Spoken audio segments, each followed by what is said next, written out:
Porbandar PGVCL દ્વારા connection કાપવાની મોટી કામગીરી શરૂ થઈ ચૂકી છે। પોરબંદરમાં કુલ 40 કરોડ જેટલું વીજ બિલ બાકી છે।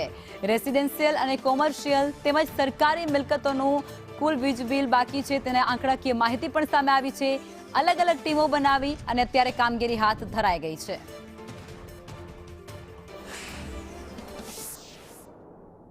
પોરબંદર પીજીવીસીએલ દ્વારા મેગા ડિસ્કનેક્શન ડ્રાઈવ છે તે કરવામાં આવી રહી છે। હાલ જે પીજીવીસીએલ નો સ્ટાફ છે તે અલગ અલગ એડ્રેસ પર જઈ જે ગ્રાહકો છે જેમને વીજ બિલ નથી ભર્યા તેવા ગ્રાહકો સ્થળ ઉપર જ વીજ બિલ ભરે છે અથવા વીજ બિલ ન ભરવાના હોય તો તેમના વીજ કનેક્શન છે તે કાપવામાં આવી રહ્યા છે।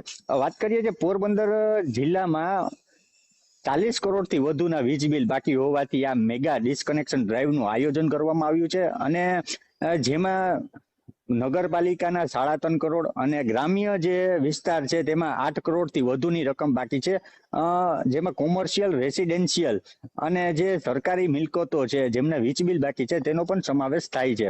આશરે 40 કરોડથી વધુની આ રકમ વસૂલવા માટે આ જે મેગા ડિસ્કનેક્શન ડ્રાઈવનું આયોજન કરવામાં આવ્યું છે।